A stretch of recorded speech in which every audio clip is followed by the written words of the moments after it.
Well, welcome to another episode of Your Spiritual Journey. This is Dr. Bob Dove, and today we have a very special guest. It is our first musical guest. His name is Cornelius Boots, and he is a certified Grand Master of Zen shakuhachi and an award-winning composer. He's a lifelong woodwind performance innovator. Boots also earned 3 music degrees from the renowned Jacobs School of Music at Indiana University. And he's released over 12 albums as a leader and written over 100 compositions for underrepresented instruments like the bass clarinet and the shakuhachi. Am I pronouncing that correctly? 100% correct. Okay. He was a finalist in the 2018 World Shakuhachi competition. He was also a featured performer or presenter that same year at the World Bamboo Congress, the World Shakuhachi Festival in London, and the Sony E3 conference in Los Angeles. Cornelius presents the living tradition of shakuhachi, the rare bamboo flute from ancient Japanese Buddhism. Through it, he attempts to connect to a deeper, almost primeval past. He views Zen Buddhism as a wisdom tradition and spiritual practice with underground animistic and nature philosophy, features that come directly from both Taoism in China and the unnamed shamanic culture of deep prehistorical Japan. And as a study of the Tao Te Ching, I find that all very interesting. So without further ado, the way we usually start, Cornelius, is that I just ask you to describe your spiritual journey from childhood to now in 2 seconds. No, we'll give you all the time you need for that. Then I may ask a couple questions for clarification that the audience might request. I do want to mention that the way that I know Cornelius is that I went to one of his, I don't know if you call it a concert or an exhibition, but it's a concert. It's a concert at a local church. A friend of mine, Barbara Park, and I went. We enjoyed it thoroughly, and the sound that you were able to make just resonated with my soul, and it just made me feel I've got to have him on my podcast. And some of you, well, all of you, will get to hear that sound a little bit in a few minutes. So it's all yours, Cornelius. Okay. Well, thanks, Bob, for having me here. This is a fun thing to do, to answer questions and talk about myself. Spiritual journey for a musician, that's an interesting question these days. I think a lot of people intuit a connection between music and spirituality, but from my point of view, those have grown apart for a variety of reasons. Like in a big way, not just in a small way.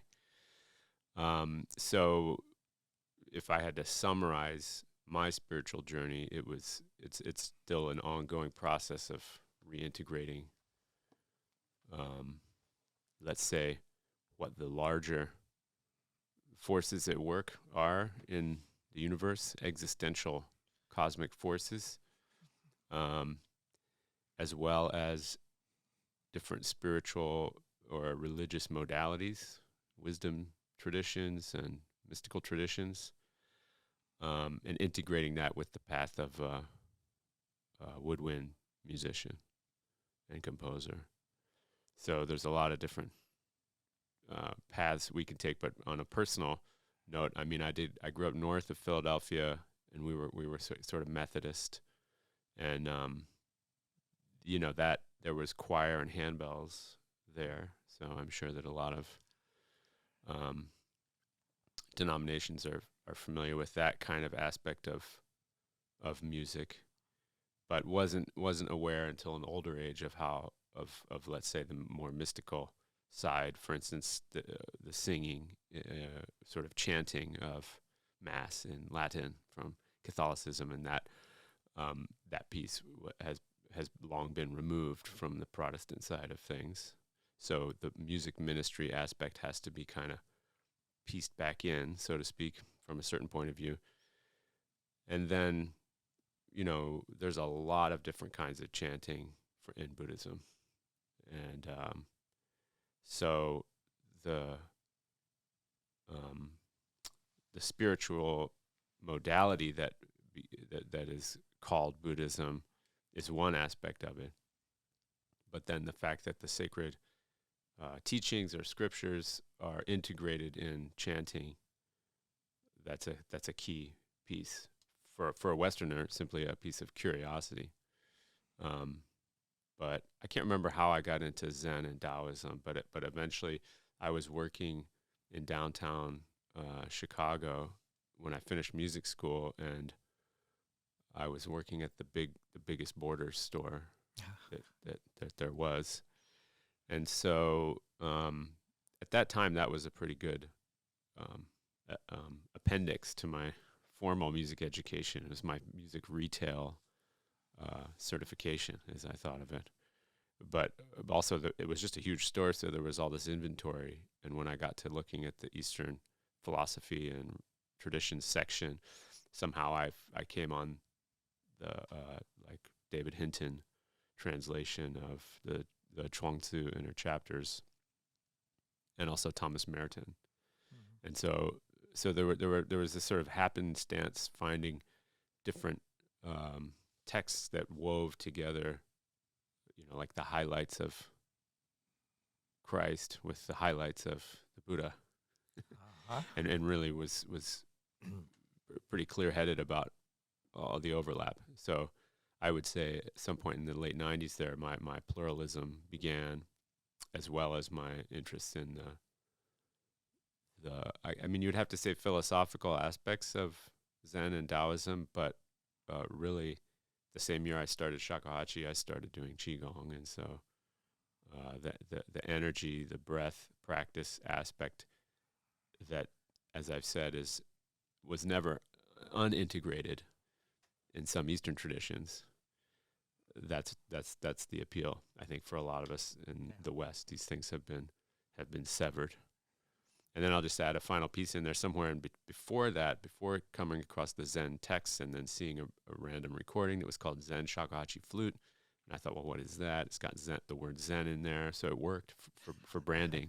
Like, oh, it's Zen. I'll check it out. And I like you, the sound really was something I couldn't just explore in passing, so I had to go deeper. But in between there, in the middle of my music history course at IU, I did a paper on magic and music in the Renaissance, and came across some of these occult philosophers like Agrippa and Ficino, and they were composer, magician, doctor, philosopher. They were occult philosophers, which just means nature philosophers, which was like the last round, so to speak, in the 15th and 16th centuries of a holistic existential exploration, let's just say. Right after that, everything got divided up, and it's not been put back together yet. Well, there are those who have been trying to put that together, and I won't go into. I go into that in some of my other podcasts. Yeah, good. Especially the work of Neil Donald Walsh and Humanity's Team, the book Oneness by Rasha, which pulls it all together, and there are many others. Even the Heart Math Institute is doing a global exploration of what it means to pull all that together. And it has to do with vibrational frequencies. Mm-hmm. So that vibrational frequency of your instruments. That's what really resonated with me, and said, "Oh, I gotta listen to more of that." Good.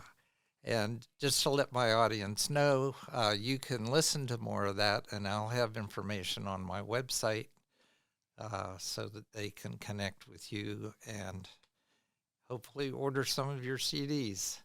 I highly recommend them. Before we talk any further, I guess it might be good if people really get a little taste of what exactly we are talking about when we talk about your instrument and the sound that it makes. So could you treat us to some of that? Sure, yeah. What I'll do is I'll do like a little sampler of a couple phrases of like the old Buddhist pieces, and then I'll probably morph into some of my more sort of earthy blues kind of phrases there to wrap it up. So we'll just do a little improv. Okay, sounds good to me. You're in for a treat, audience.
Thank you so much. That just makes me want to close my eyes and meditate and go somewhere else in my head. We can do that. I think a 30 minutes of silence on your spiritual journey podcast wouldn't be inappropriate. I don't know about that.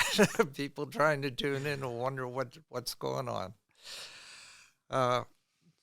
So a couple questions, because there's obviously some kind of spiritual transition from your Methodist upbringing to Buddhism to Eastern thought and Eastern religion.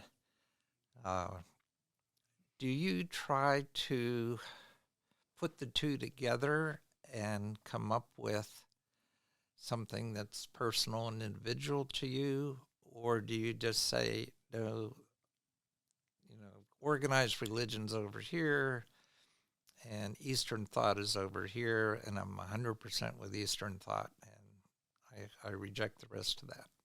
Yeah, I'm definitely not in that last camp. Okay. Everything for me is pluralistic yet unified.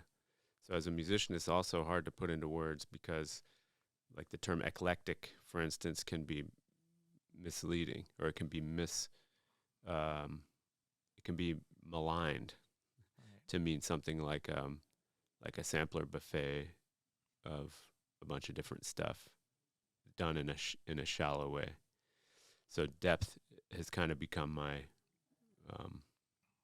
like true north. Yeah. And so at that level, as I said, they're already pretty unified. A unification of the various wisdom traditions that then would have become spiritual or religious or mystical practices that then would have become a socially organized, religion or institution and so forth. Those are manifestations that become dangerously abstracted from their root source. Yeah. So this return to the root, which is from the Tao Te Ching, chapter 16. And that's something that instinctively I was already doing musically, and growing up listening in the 70s and 80s to things like funk and disco and R&B and what pop music became, and then jazz. As a wind player, you start being trained in basically jazz. It's not like you're going to play Prince and Michael Jackson in 7th grade jazz band. So but Herbie Hancock is not that far removed, and we were playing Watermelon Man. And so that level of musicianship that until recently was the trajectory of instrumentalists starting from early 1900s was forever syncretic and sort of voracious in its appetite. I mean, if you look at someone like Miles Davis or Etta James, they or George Clinton, these are people that had careers spanning almost half a century each, and understood. David Bowie's another good example of sort of being somewhere before everybody else, and then by the time everybody else gets there, they're gone. Right. And so those of us who were paying attention in the 20th century understood in the arts anyway, or at least in music, which was my focus from a young age, this idea of syncretism, as I'm calling it, or pluralism. I've used a lot of different terms, but I'm settling on that one because polystylism is cumbersome. Fusion is a horrible term because again, it means kind of like eclectic. Like if you're gonna, right. Like if you're gonna put miso paste on your pancake, that's not fusion. And that's the risk of taking from here and taking from there. But no, there's no. I was lucky that in the Methodist church we were in, we had a fellow named Reverend Zeter. It'd be great to find where he's at now, and he was bringing in things from Catholicism, sort of sneakily, things that were much more deeper and mystical, and usually the sermons were over people's heads. I think that's why he was asked to leave eventually. But I could, even at a young age, I could tell, I think I'm one of the only few people keep, tracking what this guy's on about. It wasn't just about, feel good and hang out with your neighbor and be a good friend to people and that's all good stuff. And Taoism went there also in terms of do one good deed a day, and this. So I have nothing against the more social mores kind of aspect of organized religion, but that's not how, those who were that's not what St. Francis was on about. Right. He got the Enlightenment, just like Jesus of Nazareth. So, or Buddha, or any number of other figures that a lot of us know their names. I love that in your list of people, as you explored, you included Thomas Merton in that. Yeah, and so that was an interesting thing to say. Oh, there's monks in the East, there's monks in the West.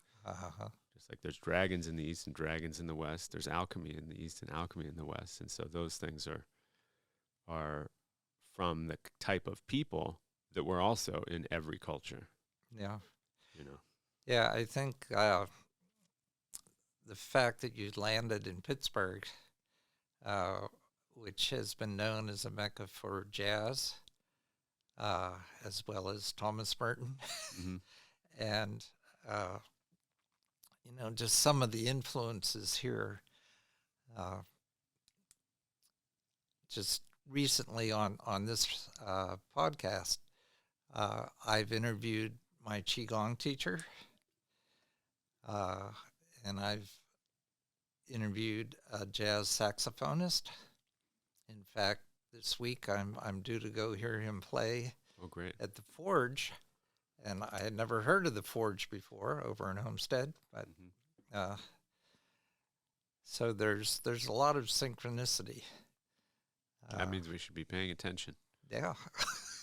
For sure. Yeah. So this idea of pluralism that's it's like a birthright in a way of the way I was brought up, as I'm now calling it Ellingtonianism, Hmm. because my master's degree was with David Baker, and Nathan Davis here in Pittsburgh would have been very similar. They're kind of like David Baker was kind of the Indiana uh, iteration of something similar. I mean, they were very distinct human beings with different skills as musicians, but from the same generation and with the same way of being able to turn the complexity that jazz had become into something that they could teach other people on a par with the way that the Eurocentric classical traditions Yeah. been institutionalized, shall we say, which has its ups and downs. But yeah, I'm always, to answer your question, I'm 100% always looking for overlaps and commonalities. Hmm. So, out of curiosity, your parents, how do they feel about your spiritual journey from Methodism to where you are now? They love it, or they have no opinion, or they love it. I don't know. We can have to Yeah. ask them. That would be the proper Zen answer. Say, Okay. ask them. You don't speak for other people, but no, it's a loose. Like I said, that the idea of what Methodist might be to some people, and what it seemed to be where I grew up. Um, like I say, north of Philadelphia, it it was pretty. It seemed kind of loose. Mhm. You know, there wasn't any judgment. So that's why I also don't have the like atheistic, agnostic, materialistic, scientistical, cynical, you know, defensive Mhm. kind of stance either, that a lot of people of Generation X, I think, have. And a lot of boomers probably have that too. But, and a lot of them rightfully so, because they might have been traumatized. They were beat over the head with something, just like people who were forced to take piano. It's the same in music. Oh yeah, I took piano. I was one of those. Yeah, so Yeah. that's just going to traumatize someone. Uh, So anything could traumatize people. Like, no, yeah. I hate cherry 7 Up. We were forced to drink it every morning for that somebody wouldn't like that. That's not true. I just made that up. But Oh, okay. yeah, for instance, it doesn't have to be an institutionalized, Yeah. organized religion, but that's been good at doing that, at traumatizing people.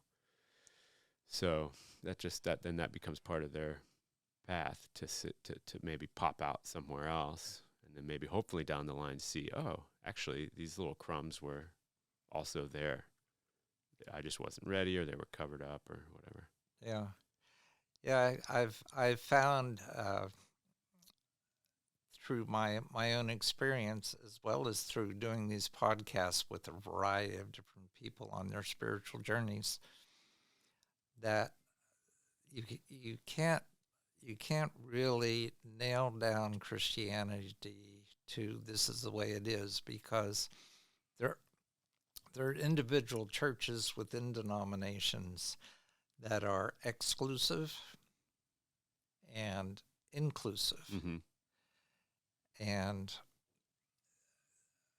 the denominations themselves, if the particular churches are exclusive or inclusive, they have more in common with other denominations that are like-minded, Exactly. whether they're inclusive or exclusive. Right.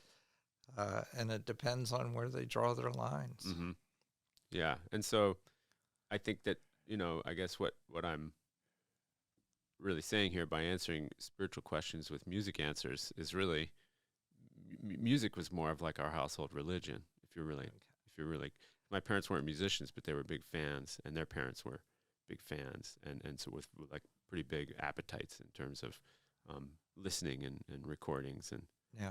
and things like that. And so growing up listening to like all of the hits of the 50s and 60s, plus a lot of big band jazz, swing era jazz, and then whatever was on the radio in the 70s and 80s. So there was already like on a daily basis getting sort of three different eras in a steady Yeah. input. And so, and then once I started playing an instrument, then that's the unifying feature. So that this is your instrument. That's your sort of core. And then when you and your instrument know each other, which is my animistic approach, you could go wherever you want. It's not it's not married to a style. Listeners and the industry, capital I, and the academy, capital A, they may want to merge an instrument and a style and then keep it in the box there. Yeah. Just like I imagine somebody who's like a mystical chemist in academia is not necessarily welcome with that combination. But it could be. That could be the reason that they love chemistry. Wow, this is some mysterious, interesting stuff. And quantum physics is bringing it all together now. So yeah, well, now decades now, but it's slow in the uptake in terms of the mainstream or whatever. So in other words, if I had found myself in an exclusive church, specific church, as you said, that wasn't going to fly. Like I would have less than no patience with that. Yeah. Because the example of great artistry, like I say, somebody who's my age, I was born in 1974, where our art, like some people will look at the arts and entertainment or sports and try to bring that down a peg, whether you're talking about,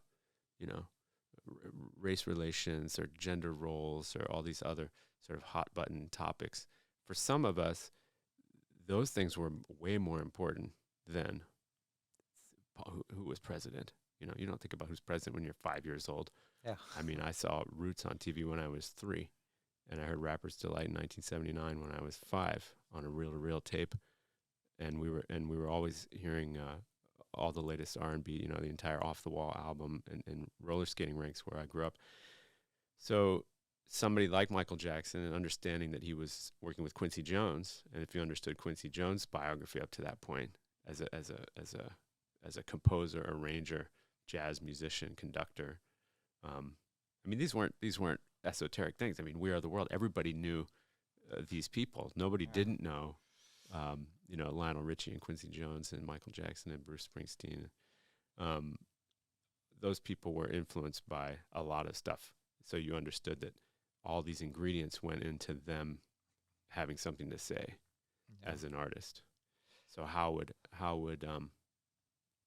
anything worthwhile with depth be different than that? I guess would have been my challenge to somebody saying, "Oh no, we just do what they did before us, and then what they did, and so on, dogmatically back into the myths of the Old Testament or whatever." No, I don't think so. I mean, the fact that there's an Old Testament and a New Testament that don't really have that much to do with each other, that tells you right there that pluralism is actually baked in, whether people know it or not. Yeah. Yeah, well, I grew up in the 60s, and just the fact that the Beatles took off for India and came back with what they came back with, it was an eye-opener for a lot of us to say, oh, that's a whole new world. Yeah. And that's good stuff. Yeah, exactly. And so as busy and creative as they were at that time, they understood they were parallel to people like John Coltrane and other people doing incredible things. Everything was happening. There was the blues revival at the same time as them, folk revival scene, early psychedelic stuff, psychedelic rock coming from Texas even. So there was like a lot of stuff to check out. Like they were a huge influence on a lot of people at the time and just after that. Like most bands, you read their biography, whether it's Black Sabbath or Led Zeppelin or whatever, and they're all going to be like, well, we figured if the Beatles did it, then we could do it. And so you can't really underestimate. Like I know they're just a go-to name, but you can't really exaggerate it. At the same time, I feel that they probably understood that they were all part of a wave of real creative syncretic thought at that time that was highly artistic and increasingly highly spiritual. Yeah. And maybe I always think in the West anyway, that started back with the Beats and in the 50s. Yeah, and I don't know, we can't blame it all on LSD. It's It's an important factor from the biographies. Like I mean, the George Clinton autobiography and the Etta James autobiography and the Flea autobiography, which is only half done. If you read those and you haven't had much experience with narcotics like I haven't, you feel like you know a lot more than Yeah. you ever need to from how much experience those three incredible artists had with all kinds of it, but specifically George Clinton and LSD. It was an important shift, even more than with Hendrix, Yeah. actually, because yeah, Well, it's interesting that some of the exploration that I've done in reading, not in using, yeah, but in looking at the fact that they're now coming full circle and saying, okay, maybe this stuff wasn't so bad after all. Let's look at it in a controlled situation and see what's actually happening and what is the effect on creativity and how can we work with these substances in a way that they're always beneficial and never detrimental or hurtful. So there's an awful lot of research going on now that used to be illegal. yeah. No, I met Stanislav Grof at a conference I played at in 2015, and I wasn't really familiar with him, and he is a presence. Just to be in the same room with Stan Grof is pretty overwhelming, and so I got a real short sort of synopsis on that process. That and seeing the documentary on Ram Dass and understanding how elated they were at the potential, and then how brutally they were shut down, and yeah, we're still recovering from that because it's like anything. It's like anything else. I mean, you could probably kill someone with Honey Nut Cheerios. There's this high sugar content, so you could, if the powers that be in the military industrial complex had a reason to not let people get enlightened through Honey Nut Cheerios, then that would have been illegal. Yeah. A long time ago. So yeah, I hope that Michael Pollan and all these new, just not new, but revisiting this as potential, because I think people have deep psychological issues, and we gotta use all the tools in the toolbox at this point.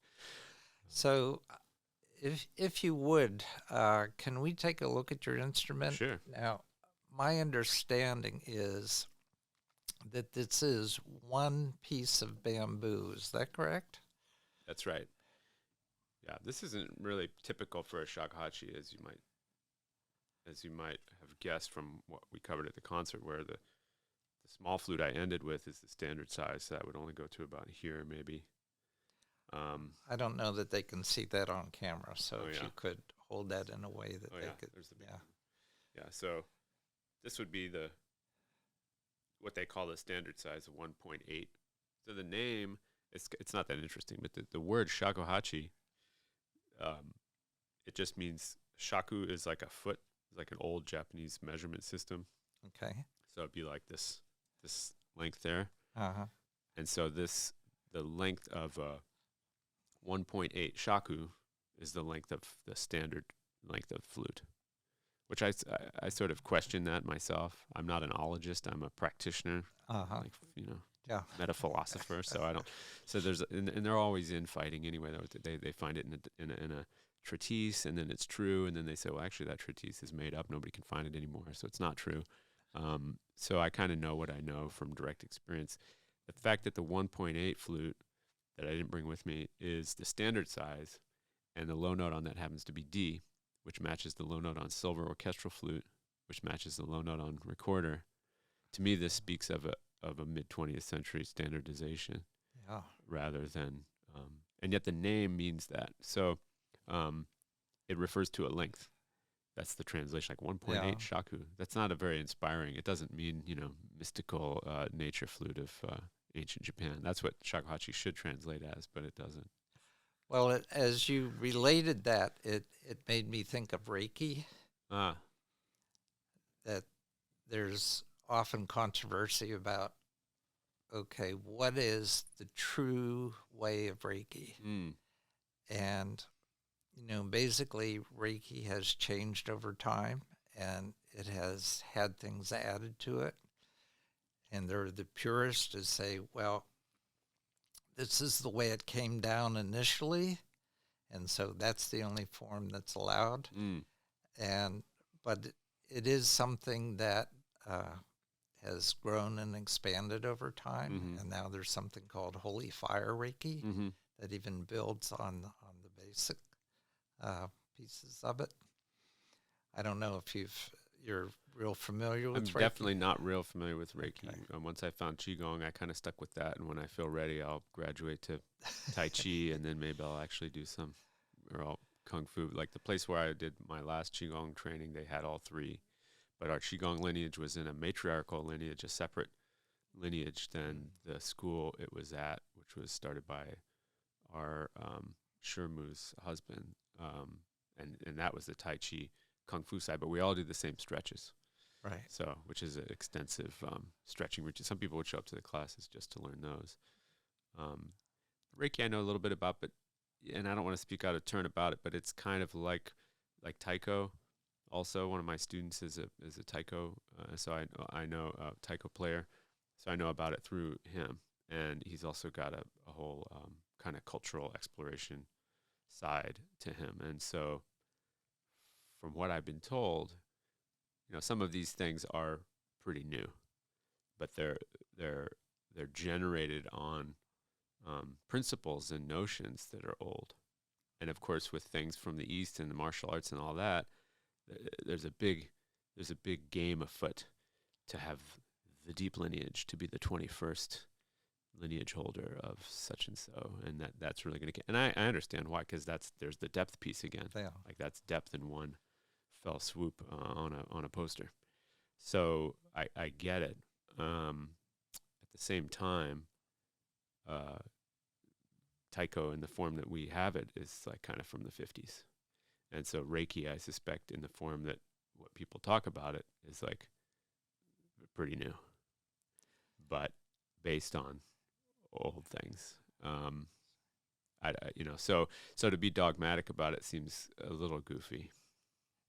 I'm sure there's going to be new forms happening because it itself is kind of a new coagulation, to use another alchemy term.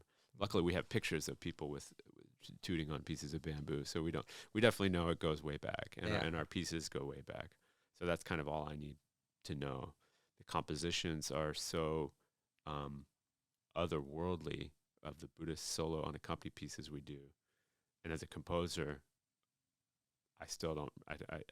It would be hard for me to imitate in that style, and I've been playing those pieces for 22 years, and I've been composing for 27 years. So, that's my version of empiricism. Yet another term that has been stolen to mean like sort of reductive, but direct experience of these pieces aren't from recently. If somebody could say that the history is flawed and maybe they were all written by some unnamed person in the 1700s, I don't think so. Yeah. Just because of how they are. So, yeah, and you get to where the thing teaches you itself. That's the goal.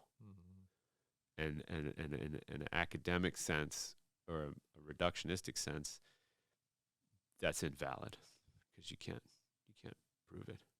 So that's the real schism, I think. Yeah, it reminds me of that phrase that giving is receiving. Mm.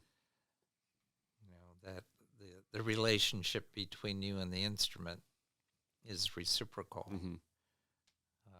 And the more that you work with it, just the more that is obvious. Absolutely. Yeah, that's exactly it in a nutshell. It's like a positive feedback loop. Because in the systems language, you can have a positive feedback loop that qualitatively is a very negative result. It just means it makes itself happen more. Yeah. But this is a positive feedback loop of you and the instrument. And in the case of this, just the posture, it's vertical and it's in front. And so the sound is coming back into you. So there'll be these phrases you hear when you're starting, like, oh, the flute is really inside you. And it sounds just like some sort of, but it's actually literally true because it's an extension. So whatever atmosphere, whatever air is connected to itself, just like the air in your mouth is connected to the air in your sinuses and in your lungs, you're sort of plugging this in, and now the air in the flute is connected to all that, and that's where the sound happens, and that's why it's a very satisfying yet subtle perception kind of vibration energy practice. Well, and it makes me think of the role of breath in spirituality and the importance of the breath. And as I said, I went to this concert with a friend, and she said, what amazes me is his breath control. She was just really focused on that. Yeah, and some people will pay attention to that, and some will not think about it the whole time. But it is part of what we're doing, possibly the main part. But so this is part of my mission in the book I'm slowly working on, which is aimed back at all woodwinders, because I spent a lot of time on saxophone, clarinet, and flute before this became my only instrument. And this is the kind of distilled quintessence of all those instruments, all woodwinds. And so converting breath into sound in collaboration with a natural material tube. That's my definition of woodwinding.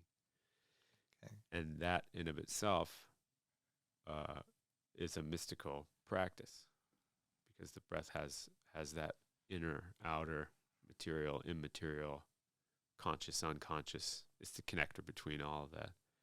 And there's a lot, breath.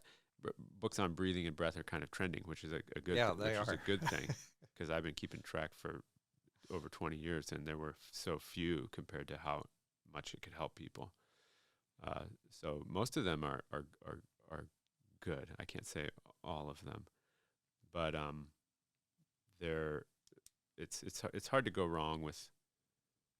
Well, I take that back. Most of the early breath books will actually start off being very clear that if you do this stuff without proper guidance, it'll make you crazy. So, so breath is the old psychedelic. These other things are just new. Some psychedelics are very old plant medicines, but people were breathing long before them. Long before that. And so, so like it or not, my colleagues who are now orchestral clarinetists are also mystics. This is my point. They might not want to identify that way. They don't have to identify that way. But the activity they're doing is intrinsically that. It is not a good or a service or an academic pursuit. Right. Well, believe it or not, this has been so much fun that we're almost out of time. What I always do at this point in the discussion is ask you to leave our audience with whatever words of wisdom you would like to leave them with. And I hope I prepared you for that. This isn't a surprise, but Zen people are never unprepared. We have a lot of clever answers. I'm only going to give the one that I should give.